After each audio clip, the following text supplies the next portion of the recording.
Assalamu alaikum, barkanmu da warhaka.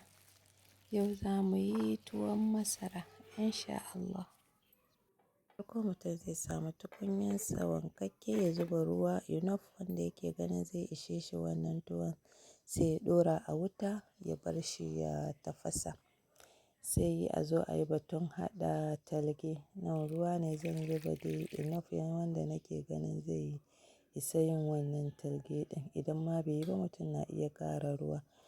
Ga nan garin masaran ne nan nake zubawa zan motsa shi. Shi talgen ana so dai ya zama mai kauri dai haka, gwargwado kuma kada ya yi gudaje. Gashi nan sai yanzu ruwan zafin ya yi, ga nan ya tafaso sai a kawo wannan talge ɗin a zuba. A mommotsa ai mixing nashi. Bayan na zuba sai na kawo ruwa sai na ɗauraye ƙwaryan sai na zuba na ƙara yin mixing. Then sai na cire muciyan na rufe amma ban rufe ƙwarai ba domin idan aka rufe gaba ɗaya zai iya tasowa in ya tafaso ya zube ai asaran abunnan talgen. So kada a rufe gaba ɗaya sai a ɗan rage wuta a bar shi ya tafaso sosai don ya nuna. Gashi nan. Bayan dai ya tafasa yayi kaman kila minti 15 zuwa 20 dai yana dahuwa.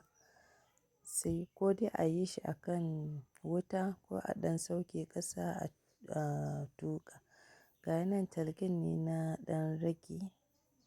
Gaya sai na zuba garin iya gwargwado kun san dai mu Africans ba wani measurement muke yi ba indai ba dai yanzun ba. So za ka zuba garin dai yadda kake gani domin ko da bai yi ba za ka ƙara amma dai da farko ka zuba enough domin shi zai hana mishi yin abun nan me yake da suna gudaje. So bayan ka tuƙa shi ya ɗan yi ƙarfi sai ka kawo wannan talgen da ka rage sai ka zuba. Amfanin shi dai yana taimakawa wurin ɗan ƙara softening abun ya bashi ya zama da taushi dai gwargwado dai ya bashi kala dai yadda ya kamata. Gashi nan yadda kuke gani. Kamar yadda muka sani kuma shi tuwon masara ba a yin shi da ƙarfi domin da ya sha iska zai ƙara yin ƙarfi ne. So da ruwa-ruwa mutum zai tuƙa shi gashi nan.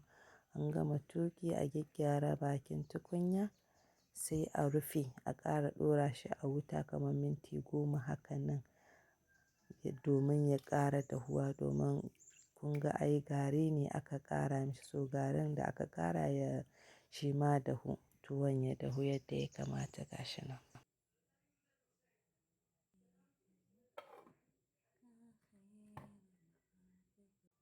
So bayan an ɗora shi a wutan ya dahu gashi nan sai a sauke sai a kwashe. Amin sai a ƙara tuƙe shi ya haɗa jiki. Then sai a kwashe. It depend kwasan wasu na amfani da leda wasu basa amfani da leda direct suke zuba shi cikin kwano ko food flask yadda dai mutum yake son shi. Gashi nan sai nayi amfani da ƙwarya na da mara na kwashe. Wani na kwashe cikin kula direct wani kuma na ɗan sa a leda. Gashi nan.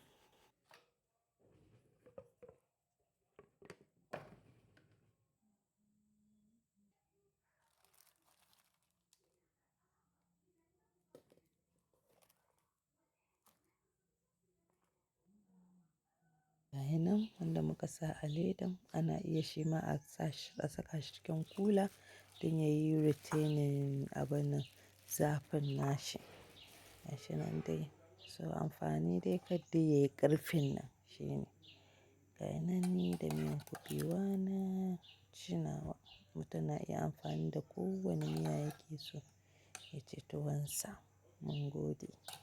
Allah ya ƙara rufa mana asiri mu ƙara samun abin da za mu sa a cikinmu. Alhamdulillah.